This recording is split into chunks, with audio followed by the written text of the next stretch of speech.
All right, let's get this impromptu show on the road. Oh, Tarek Bashir wrote an article, and then Samantha Pell did too. What'd they write about there? Nick Backstrom's coming back? Your Locked On Capitals, your daily podcast on the Washington Capitals. Part of the Locked On Podcast Network, your team every day. And hello, ladies and gentlemen, and welcome to another episode of Locked On Capitals. I am your host, as always, the insider of the insiders, Tyler Kuehl. Yes, as you can probably tell, this is not the usual studio I am usually in. For those that are, first of all, before we get too far into this thing, thank you very much for making Locked On Capitals your first listen and first watch of the day every day. As you guys know, free and available on all of your favorite platforms, whether it be your status quo, your Spotify's, your Google, your Apples, or even if you like to listen to Odyssey or on our Megaphone page. Thank you very much. And of course, watching on Locked On Capitals YouTube channel. That is right, kids. We are on there. And if you're watching us, you can kind of figure out, first of all, yes, I am wearing a regular polo shirt. What am I doing? Well, I'm currently at work right now. I have a little bit of time here. I had to pull the night shift on this Monday night. I know, not as great as when I do my hotel shows. I know you guys all love seeing when I do those. But no, yeah. So I've been working the night shift tonight, and I really didn't want to do it tomorrow morning before I had to come back to work because I got my COVID booster today on this Monday. So I was probably going to figure to myself, the way the last vaccine I had, the last dose I had, I did not feel the greatest. So I'm like, you know what? Let's just kind of take it easy and do the show on Monday night. No hockey to worry about, and I mean no hockey whatsoever. Because for those that don't know, the Calgary Flames had to postpone their next couple of games because a lot of their players and a lot of staff as well all have COVID-19. And if they were to test positive, or excuse me, some other people were to test positive when they came back down to play Chicago, which was the originally scheduled game, they would have had to have stayed in the United States. They couldn't have gone back to Canada. So they decided to take all precautions necessary and not have to worry about it. So that's why there's no hockey on Monday night. So nothing really for me to recap at all, which is nice because, like I said, that was the one and only hockey game. Now, what are we going to talk about today here on Locked On Caps? While I am, once again, not in my usual studio, well, we'll still keep a normal show. We're going to get to Tom Wilson. A little bit of update there with that. Not good news, obviously, because he was absent from Caps practice today. We'll also talk about the big omission, at least from our end of things, for the Team Canada World Junior Championship roster. Yes, I know we're creeping towards it, and maybe some things are coming up. Maybe some workings going on here at Locked On. Maybe not. Who knows? We'll have to wait and see. But long story short, we're also going to get to the really big story today. Nicklas Backstrom, closer than what we would have thought a week ago in his terms of coming back to the everyday lineup. All that and more here on Locked On Capitals. So let's get right into it. Nicklas Backstrom. Like I said, Tarek Bashir and Samantha Pell both put posts on The Athletic and Washington Post, respectively.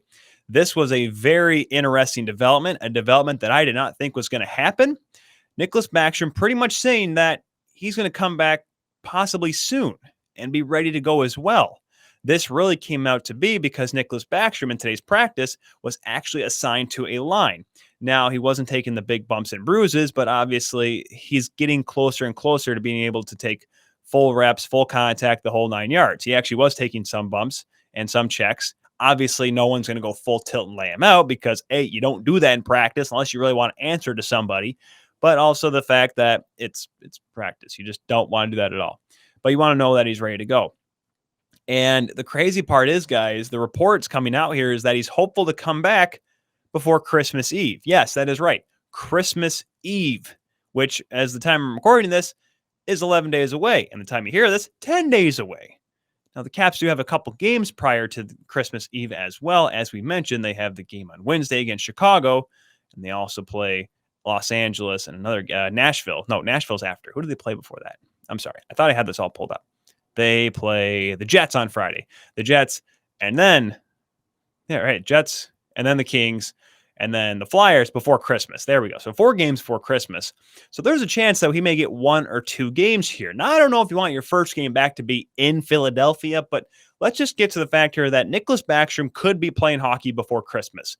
This was something John Walton and I talked about, Samantha Pell and I talked about, JJ Reagan and I talked about. It was very difficult to see this happen in this calendar year, let alone Christmas break, that Nicklas Backstrom was going to come back. This is a huge, huge development for this hockey club because I don't think there's many of us out there, myself included, that really thought about Nicklas Backstrom even playing, dare I say, this regular season. Now, granted, the Caps kept it pretty tight-lipped of how his progression was coming along. But let's be honest, guys, in early November, all we kept hearing was very slow, very slow. And from a hip injury standpoint, don't forget, guys, you're on your legs the entire time while you're skating out there. Your hips, especially my hips, they can wear and tear. And trust me, there's a reason why I don't play anymore. My hips finally gave out on me by the time I was 23. My wife is not really excited for me to have hip surgery by the time I'm 35, but that's another 10 years from now. Actually, it's less than 10 years from now. I'm getting old. Anyways, long story short about Nicklas Backstrom, this is a professional athlete that is coming back from hip surgery. So when you hear 34-year-old Nicklas Backstrom coming back, you're thinking longer and longer process, right? Correct. But all of a sudden, this news breaks, and it's so great. And a couple of the quotes were really huge, including Coach Peter Laviolette saying, quote, he has looked really good out there. To me, just watching him at the progression in practice, competing in drills, being physical, battle level pace, all of that is important for him to get that timing back for when he does get back in. It seems like he is moving forward, end quote. This is big because getting Backstrom back, because I just talked with Gil when we were doing the Locked On NHL show. I'm like, what did I do on Sunday? What did we do yesterday? Did the show with him, and we talked about the power play woes because this power play is not the best in the league as you think you would with the weapons that it has. But I kind of said, I'm like, well, you know what? Backstrom really hasn't been there, and that's kind of a tough pill to swallow for this hockey club because, let's be honest, this is a really good team, but having Backstrom on that right side of the power play certainly pays dividends. And we did not know at that point. When I was recording on Sunday with Gil, I was like, you know what? This may not be a thing. It may not happen today. It may not happen anytime soon. And dare I say, I may have been wrong. It's not the first time. Certainly will not be the last time. This is going to be a real big thing here for the Capitals because if he can come back and he can come back healthy and be effective right away, it only enhances the offense that has certainly been still one of the best in the league without him as well. So I'm really excited to see what this does for him. I'm not saying he's going to come back and go full Nikita Kucherov in the playoffs and score 4 points in his first game. I'm not going to go that far. But the fact of the matter is if he can show that he can be a good hockey player, despite missing all that time, despite not being in training camp and having to really work his way back to form by December and come in when everyone else is gun-ho in full season swing, that's going to be huge for the Caps. Now, here is obviously the big question. There's going to be cap issues involved here. There's going to be some maneuvering that Brian McClellan and his staff are going to have to figure out. But the real question is, where does he fit in this lineup? Now, I don't want to say put him on the fourth line because here's the thing, too. You want to ease him in. You don't want to just throw him into the lineup and say, all right, Nick, top line, top power play, let's go. No, yes, you could probably put him on the top power play, not really blink an eye. But you don't want to put him at throwing him out there for 19, 20 minutes a night when he's just coming back from a very long and grueling rehab process. So what I would do with Nicklas Backstrom, and the hard part is this, is like trying to figure out what the Caps are going to do is going to be the hardest part because I really liked the way McMichael has played. Like someone has to come out. And who is it going to be? We'll kind of get to them here in a moment. I would like to see Backstrom kind of just slowly work his way up, maybe put him on the third and fourth line when you're playing 5-on-5, and obviously get him out there for the power play. Because you don't want to put him out there when you're like I said, you don't want to have him play 23 minutes a night. Yes, will it help Ovechkin? Sure. But once again, they may be at a different pace now, given the fact that Ovi's been playing this entire season, where Backstrom has not. So maybe that pace may be a little bit off. You need to get him back into full form, full game speed, and it's not that easy for some players. We've never seen Backstrom have to come back from a long injury like this, and dare I say, have to get caught up like this. This is something that we've never seen him have to worry about before. Kind of similar how Ovechkin had the shoulder problems last year. He missed time. That was something we had never seen from him either. So now we're going to get into the part where who is out of the lineup. And dare I say, if I'm Peter Laviolette And the hard part is Alexi Protas. Well, I hate to say Alexi Protas. It seems like the guy because Alexi Protas as we've seen as a player that if he plays in the top 6, he can be effective. And you don't want to keep, kind of cutting his minutes because Backstrom gets in. Does Beck Malenstein be the one that gets the chopping block here? Connor McMichael, I know I have a love affair with him. You all know that I love my Connor McMichael. What the heck is going on out there? Sorry, I'm downtown Grand Rapids right now, and there's sirens going off, and I'm like, I didn't hear anything bad go on. All of a sudden, I hear sirens and police cars and fire trucks. Anyways, sorry. The hard part for me for Connor McMichael is that it's not like he hasn't been bad. It just he hasn't been great enough as he was earlier on when he really had that good streak where he had 5 points in, 5 or 6 or 7 games. He really started to come on and pretty much pushed Hendrix Lapierre back to Acadie Bathurst, who we'll get to here in a moment's time. So it's a tough go here. Would I like to see McMichael stay on the top roster? Sure. Is Alexi Protas the guy sitting out? This could be a thing where we may be sitting at who is playing better at the time when he does get back in the lineup. That's going to be probably the biggest question. If McMichael comes out and puts 4 points up in the next 3 games and Protas goes over, you're right. Connor McMichael still will be a Washington Capital and Alexi Protas may be going to Hershey. However, Protas keeps playing the well and keeps continuing to progress and build this momentum that he's currently finds himself on. You're right. Protas may be the guy in Washington, 6'6" of him, hard to miss. And McMichael may be the one going back down to Hershey for the first time this season, mind you. Beck Malenstein could be a guy as well. If you only have to move one guy, once again, salary cap is going to be an issue here. So, yeah, there's going to be some finagling, some maneuvering, and maybe 2 guys have to go down. We'll just have to wait and see. I don't know if he's coming back Wednesday. I haven't heard any inclination of that. But once again, if right now Tom Wilson's out still day-to-day, which we'll kind of touch on in a little bit in a minute, this could really affect how the Capitals maneuver their roster when Nicklas Backstrom comes back. Not a matter of if I have any more kids, and not a matter of when is it going to happen later on. It's going to be when is it going to happen here soon. We'll get to the Tom Wilson injury here in a little bit, and we'll talk about the World Juniors because I mentioned Lapierre, and he kind of has to do with all of that. But guys, the holidays are around the corner, and finding the perfect gift is a little bit tricky. Omaha Steaks makes it easy to send friends and family an unforgettable gift guaranteed to be loved. Go to omahasteaks.com right now and enter NHL into the search bar to order the perfect gift package. Just for $99.99, you'll get 24 entrees like world-famous bacon-wrapped filet mignons, chicken breasts, sides, desserts, and so much more when you use the code National Hockey League, NHL. You'll also get an additional 8 Omaha Steaks burgers free with the order. We've all heard the reports about shortages and shipping delays, so don't wait. Order the perfect gift package today at omahasteaks.com to get 8 free burgers by entering the code NHL. Achieving gift greatness with Omaha Steaks, incredible flavor, incredible value, and 100% guaranteed. omahasteaks.com, keyword NHL.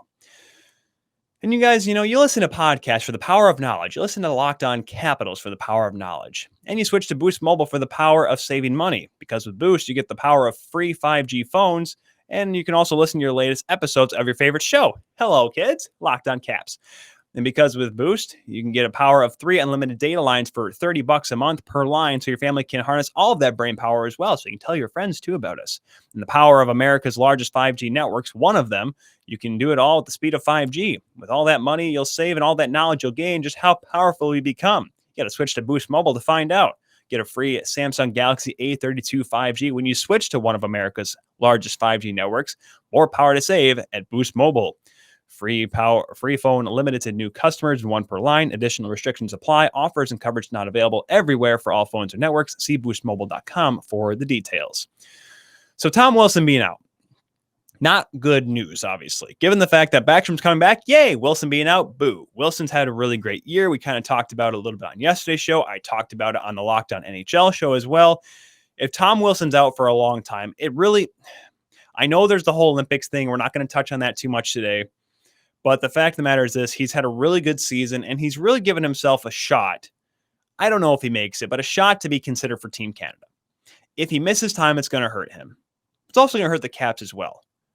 Listen, the point totals that he has had this year, it doesn't, I mean, the 9 goals, I know people think he probably could have more, but he's really become a real good playmaker as well. He's still third on the team in scoring, still being a very effective player and being a smart one as well.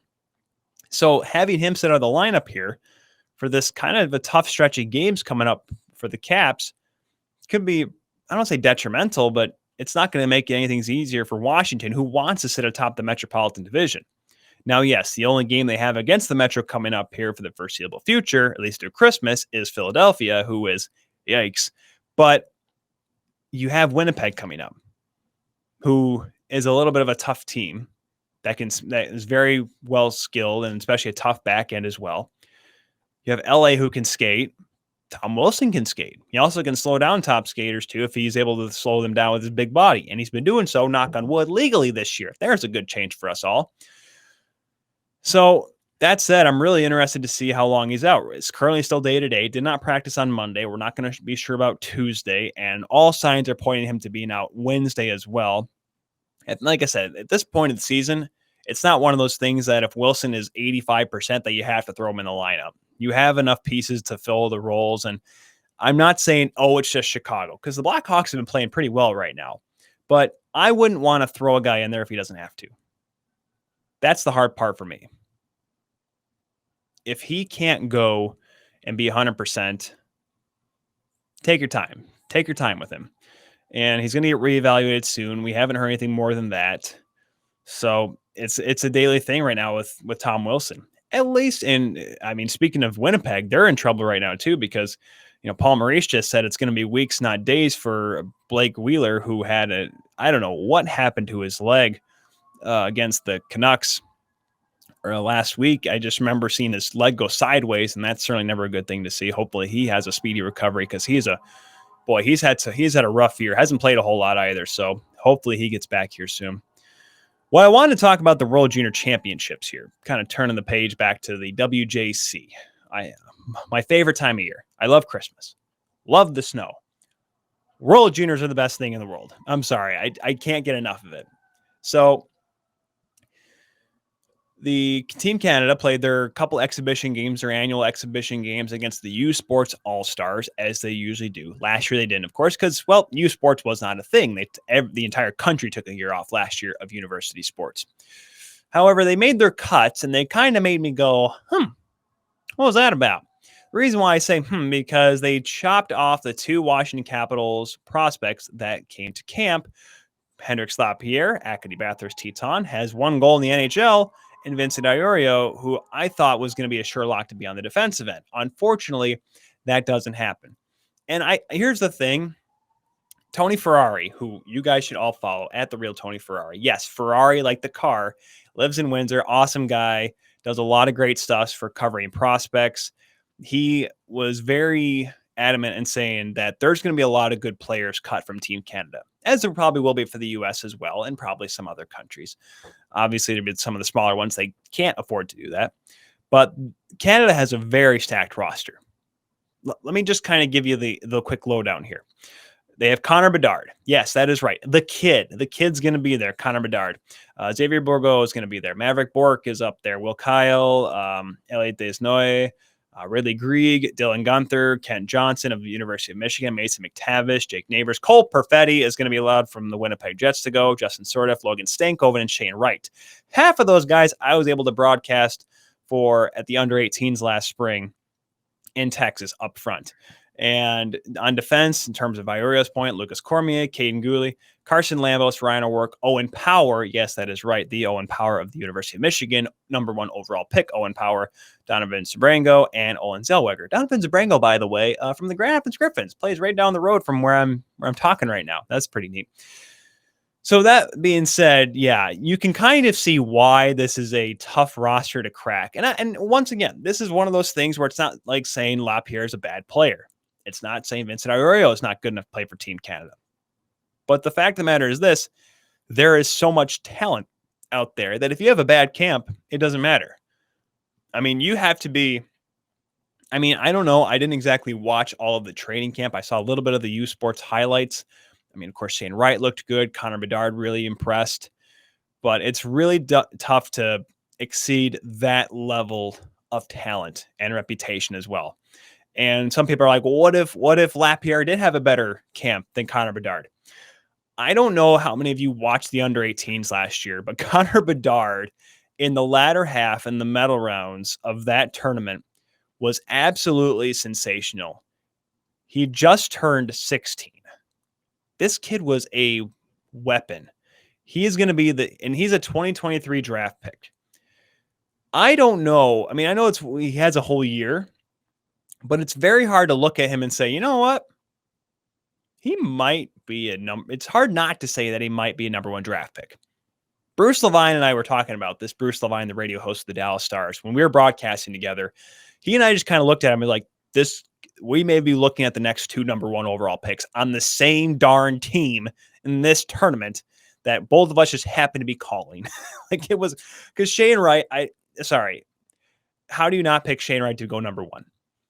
And the way Connor Bedard is evolving, like even last year in the WHL bubble, the so few games the Regina Pats played, the kid was crazy. He started off, I think, like 1.5 points in the first few games of his WHL career.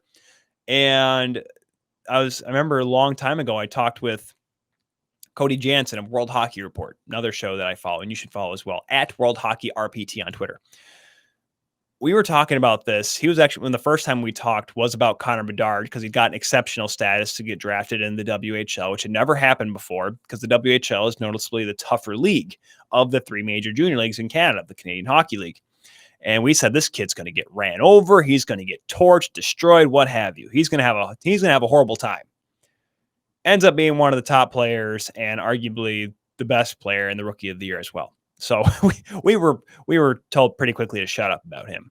So that's why I say I'm not angry that Hendrix Lapierre is not there. Vincent Iorio is not there. Maybe a little more shocked Iorio is not, but you know what? We'll just have to wait and see with Team Canada. I'm not saying this is their tournament to lose this year, but we'll talk about that maybe at a later date. So we're gonna have a little fun here at the end. There was a fun little bit that came out of the Pittsburgh Penguins game on Friday that we didn't touch on Monday. Didn't have a whole lot of time to, but we have some time today. We'll get into a little bit of fun ESPN reporting from our friend Emily Kaplan. But guys, I got to tell you about that's something that was founded back in 2009. Stance Apparel represents a radical reinvention of socks, underwear, and active apparel. With a sharp focus on comfort, quality, and creativity, Stance brings an atypical aesthetic alongside some of pop culture's hottest collaborators for the ultimate in style and self-expression, because everything you wear should be a direct extension of who you are and how you feel. You like Marvel, you like Star Wars, you like hockey, you like sports? Stance is the place to go. And Stance believes that the perfect fit matters more than fitting in. That those who feel good do good.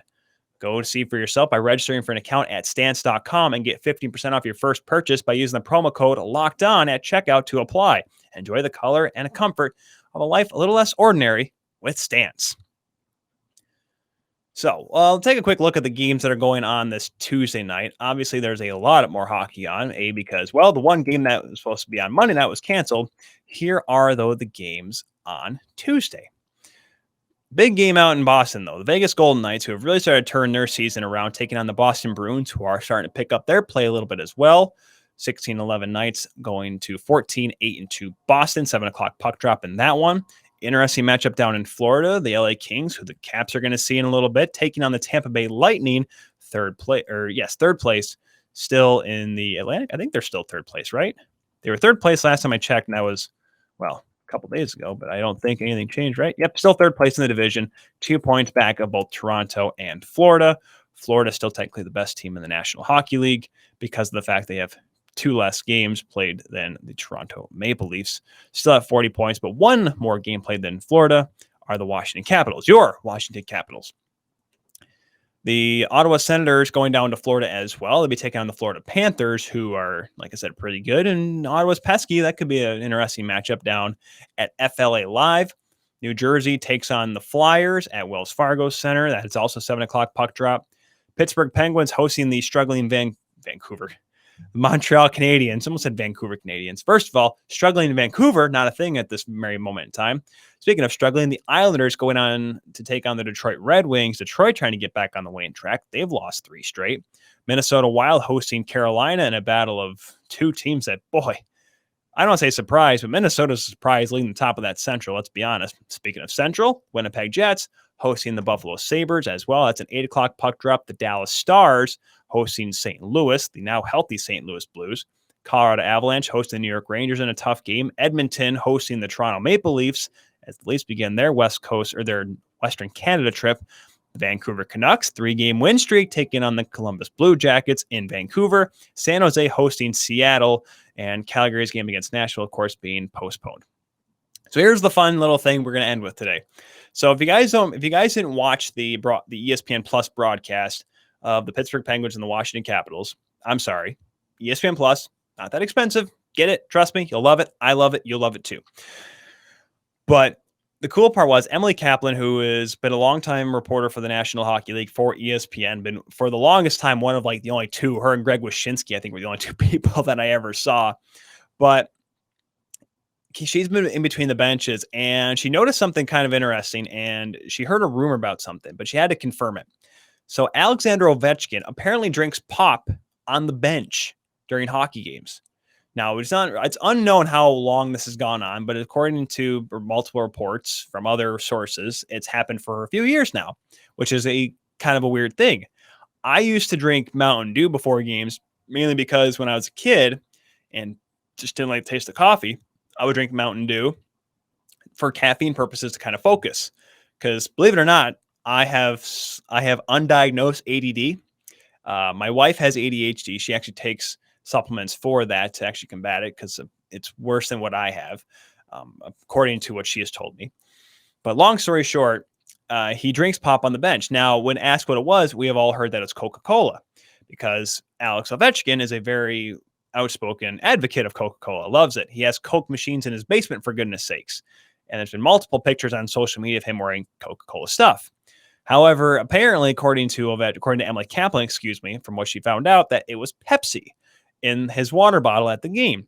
Now, for those that don't know, at Capital One Arena, they sell exclusively Pepsi products, which means, kids, for all of you people at home and all those old people that will go, oh, Pepsi and Coke are different. Oh, according to the greatest goal scorer in the history of the sport, it is not. They are the same. It doesn't matter. They're both cola. He could be drinking RC if that's all they sold there. Maybe RC is maybe a little bit of a stretch, but you know what I mean. Pepsi and Coke, different 9, says Alex Ovechkin, even though that was German. Niet is what the Russian Ovechkin would say. And also, apparently, according to Emily Kaplan's report as well, that he also can drink Dr. Pepper during the first intermission, which it's so crazy because apparently Ovechkin's had like cases of Coke delivered to the Caps locker room before, like pallets full. See, I don't know if there's like a detriment to having pop during a game, but you obviously want to stay hydrated. You want to keep your electrolytes up. Pop is not that. But once again, how can you say no? Or how can you say, man, it's the stupidest thing I've ever heard in my life to a man who has established himself? Like, honestly, Gretzky's got 894. Sure. Lemieux had 600 and so many years that he played. I know Gordie Howe's got 802. The best goal scorer in the history of the National Hockey League and of the sport of hockey. How can you tell that guy no? Like, I wonder, like, imagine if he did that like his rookie year. And, oh gosh, who was the coach at the time for the Capitals? I can't remember. Was it Bruce Cassidy still? It couldn't have been Bruce Cassidy. They were so bad when he was there. But anyways, long story short, like his rookie year, can you imagine trying to tell Ovechkin, like, all right, we got the superstar kid and a coach, kid's got a 12-pack of Coke underneath his stall over there. Should we tell him that pop's not allowed in here? I don't know, guys. He's on pace to score 50 goals in his rookie season and 100 points. I don't think we can stop him. How many Cokes do you think he did before how many Cokes he drank before he did the barrel roll goal against the Coyotes that year, eh? Like, it's incredible. Like, this guy, he's turning slowly into like this enigma. Like, how in the world does he keep producing at his age? Gray beard and all. Slight dad bod and all. Drinking pop like it's nobody's business. Drinking pop like he's a 9-year-old at a New Year's Eve party at a hockey game. Like, this guy is like, there's going to be a book someday. There's going to be a book written about Alexander Ovechkin. And it's not going to be like your in 2007, Alexander, or 2007, 2008, Alexander Ovechkin won the Art roster, like something like that. It's not going to be like that. It may mention that, but I want the stories of Ovechkin off the ice. Because, like, first of all, the 2018 Stanley Cup parties, that whole summer, let alone the final, let alone actually winning the darn thing, that summer is probably 2.5 chapters. Let's be honest. I want to know the man behind the grade 8. I need to know the guy behind the one-timer, behind the goal scoring, behind the tinted visor initially when he did, remember the All-Star game. Like, I want to know about Alex Ovechkin off the ice because we've only seen glimpses of it with him. I'm not saying he's a super personable guy, keeps everything to himself or whatever, very introvert. But the fact of the matter is that, like, I feel like there's so much we don't know about him. And eventually it'll come out, and it's going to be crazy. Like, that book is going to be, it's going to be, it feels like, I feel like we're about to go see, like, read the hockey version of Motley Crue's The Dirt. We're just going to see Alex Ovechkin. Alex Ovechkin used to crack Coca-Cola cans, and he used to mix Coke with beer or something like that before a game, or something really stupid. Like Marshawn Lynch saying he does shots of Hennessy before football games. Alex Ovechkin just shotgunning a Coke can up into the first period. Like, that's going to be something. Anyways, I'm going to end it there, folks, because I don't think we can go any crazier, any more wild than that. Pop during a hockey game. My goodness, there are some trainers out there or some, youth coaches that are saying that's the worst thing I ever heard in my life. Well, that's probably true. That is it, folks, for Locked On Capitals here from the other studio I work at. Thank you very much for listening and watching today and every day at Locked On Caps on Twitter, where you can follow us at TJKU29 on Twitter, Instagram, and yes, kids, TikTok. I'll probably have another one coming up here soon talking about NHL arenas. Why? You'll have to follow me to find out. Yes, that is right. Yes, I swear. I'm not using TikTok to be stupid and do weird dances and whatnot. Or, I mean, there's some things that look kind of cool I may do with other people, but there's actually some kind of cool stuff that I'm trying to do with it. So go ahead and follow it if you want. Anyways, that is it. We'll be back tomorrow, getting ready for the Chicago Blackhawks on Wednesday night hockey for the Caps. Back in action. Will Tom Wilson be there? We'll have to wait and see. When will Backstrom come back? We will definitely wait and see. We'll see you next time. Thank you very much once again for listening and watching this episode of Locked On Caps.